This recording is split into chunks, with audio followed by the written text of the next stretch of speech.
चचा फारूक के मीठे डोनट और मीठी बातें।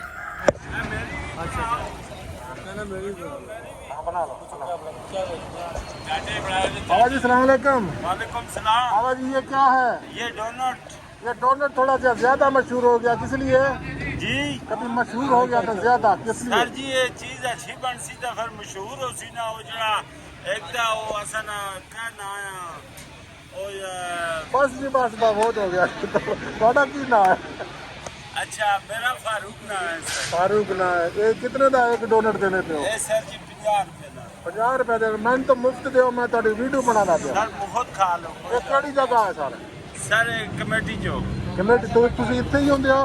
सर जी मैं फिरना रहना है ये मिठी होंदी है किस तरह दी होंदी है? मैं तो कभी खाधी नहीं। मिठी होंदी सर अंडा चीनी घ्यो दूध इस विच चाह नाल पियो खाओ या इंजे ही खा सकते इंज हो? भी खा सकते हो चाह नाल खाओ दिल करा इस तरह। जबरदस्त। ये तो सारे फ्राई फैशन ਦੇ ਬੋਲੇ ਤੇ ਲੈ ਕੇ ਆਏ ਹੋ ਨਾ, ਇੱਥੇ ਵੀ ਚੱਲਦਾ ਹੋਣਾ ਹੈ ਨਾ ਤੁਹਾਡੇ ਕੋਲ? जी ਇੱਥੇ ਵੀ ਸਹੀ ਚੱਲਦੇ ਹੋ ਸਨ ਨਾ, ਲੱਗੇ ਹੋ ਸਨ। अल्हम्दुलिल्लाह जी ਸਰ ਬਹੁਤ ਬਹੁਤ ਸ਼ੁਕਰੀਆ। मेहरबानी सर बहुत ਸਾਨੂੰ ਵੀ ਕੋਈ ਦੁਆ ਸ਼ਵਾ ਦਿਓ। इंशाअल्लाह जी अल्लाह पाक तुसें खुश रखा अल्लाह पाक जिंदगी लंबी करे अल्लाह पाक जिंदगी में खुशियां आना ਇਹ ਤੁਹਾਨੂੰ ਮੱਛੀ ਸੱਚੀ ਸਹੀ ਰੇਟ ਤੇ ਖਵਾਉਂਦੇ ਨੇ ਕੋਈ ਨਹੀਂ ਖਵਾਉਂਦੇ? सर जी ਤੇ ਕੋਈ ਨਹੀਂ ਖਿਆਲ ਕਰਦੇ?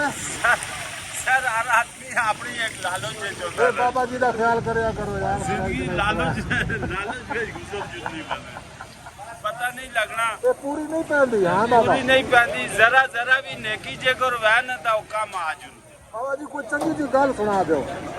चंगी जी और इस टाइम याद कोई नहीं ਯਾਦ ਕੋਈ ਨਹੀਂ? जी जी एवं तो चलने वो तो मगो से कई गल्ला आज ਆ ਜੁਲਦੀ ਨੇ ਪਰ ਇਸ ਟਾਈਮ ਕੋਈ ਨਹੀਂ ਗੱਲ। जी हाँ इस टाइम कोई नहीं ਮੇਰੇ ਬਾਰੇ ਤੁਹਾਨੂੰ ਕੀ ਲੱਗਦਾ ਹੈ? ਮੈਨੂੰ ਕਿ ਮੈਂ ਤੇ YouTube ਚੈਨਲ ਬਣਾਉਣਾ ਪਿਆ ਤੁਹਾਡੇ ਵਾਸਤੇ।